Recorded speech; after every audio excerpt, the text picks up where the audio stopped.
So I launched my brand last Friday and I only got one sale. Yep, just one sale. And today we are gonna talk about it. Hello friends, welcome back to the channel. If you're new here, my name is Danelis. I'm a polymer clay artist and I'm the maker behind Colorful Doughs, where I make fun and colorful polymer clay accessories. Now, if you're not new here and you are seeing that I look different, yes, I got a haircut, a well-needed haircut. Did I got a haircut so my hair doesn't get in the way when I'm making polymer clay earrings? Yes. Did I also got a haircut so I can show off more my earrings? Also yes. But enough of my hair, let's jump right into the video. So last Friday was a big day. I officially launched my brand and I also launched my very first spring collection. Today, I want to be real with you about what actually happened. The expectations versus the reality. I went into this launch knowing I probably wouldn't have sell out on day one. Like I wasn't expecting Etsy to crash because of my earrings, although that would have been amazing.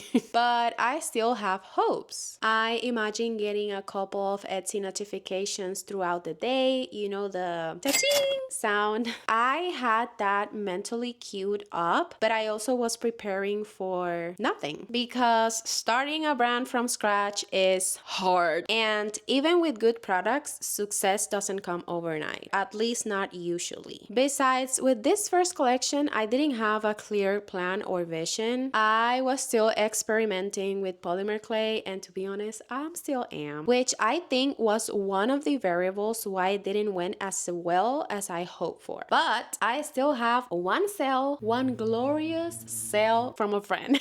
And honestly, that sale meant everything to me. I even remember with my first macrame business, pretty much all my first orders were from family and friends, to the point that I thought I will never have orders from people who weren't relatives. But I quickly realized that doesn't matter. Whether it's a sale, a share, or just a kind message saying, hey, I see what you're doing and I love it. Those little things add up and fuel you to keep going. But also, yeah, I will have loved more. I would have loved to refresh my phone and see that little notification saying you made a sale again and again. Now, it's easy to dream about having hundreds of orders, but you still need to put the work in it. For example, I didn't advertise as much as I should have. I had planned to post more on Instagram, maybe some behind the scenes or building some hype, but as always, life got in the way and I didn't do enough. Now, that's on me, but also even if I did, it still wouldn't have guaranteed different results, because the truth about businesses, especially handmade businesses, is that there is no guarantee formula. Let me say that again. There is no guarantee formula. You can follow every checklist and still have a quiet launch, although that doesn't mean you failed. Which brings me to something that I really want to talk about today, and it is mindset. On social media, we mostly see the big wins. We see people launching their first products and getting hundreds of sales in the first hour, or going viral and selling out in minutes. And don't get me wrong, that's awesome for them, but that's not everyone's story nor the norm. Some of us launch and get 0 sales, or like me, just one.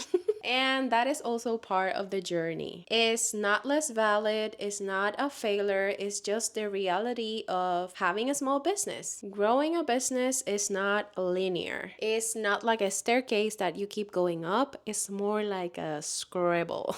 A beautiful, chaotic scribble with highs and lows, pauses, and pivots. Having a slow launch with 0 sales, or just one, doesn't mean your art isn't good or your business isn't worth growing. Like most small businesses takes months or even years just to become profitable. So instead beating yourself up for not having a successful launch or 0 sales, think about launch day as just that, a day, not the whole story. Instead, use this experience to see what you can do differently on your next launch. Like for me, now that I have a few days to reflect, here's 3 things things that I will do differently next time. First, more marketing. I want to start teasing launches way earlier. Show more behind the scenes, maybe build some excitement, even share maybe a sneak peek or a countdown on Instagram. And second, I want to talk more about the meaning behind every collection, why I made it, and the story behind each design. Maybe how it connects to the season, or if I'm trying to channel an emotion. Like I said before, I was experimenting with this collection, so I didn't have a clear plan. So that's definitely something that I need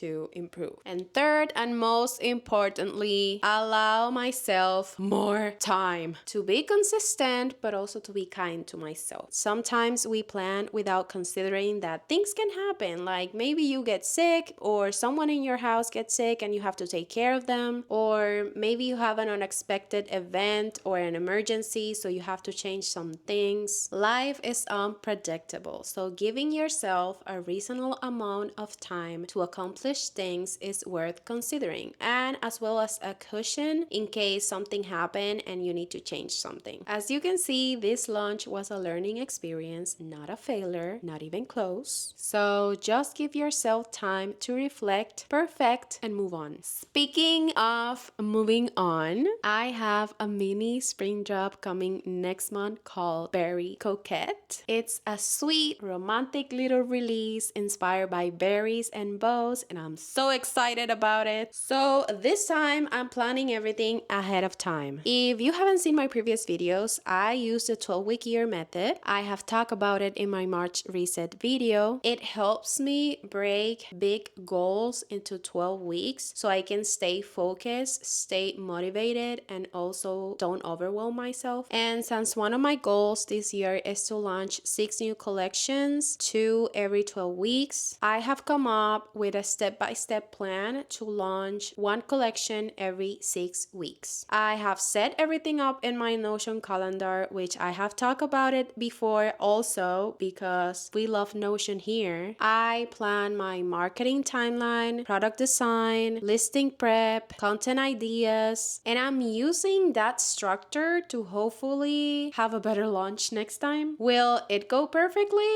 I don't know, but I already feel more organized and more aligned, so that's progress. I want to end this video by saying, if you're watching this and you're a small business owner and your launch maybe didn't go as well as you hoped for, I want you to know you're not behind, you're not doing it wrong, you're building something from nothing. That takes time, patience, and consistency. So be proud of every step, every piece, and every sale, even if it's from your bestie. Shout out to you, Anna. I love you. I hope this video make you feel seen and encouraged to keep up and not give up on your art or your business. Please don't forget to like and subscribe if you want to see more videos like this, and I will see you on my next one. Bye!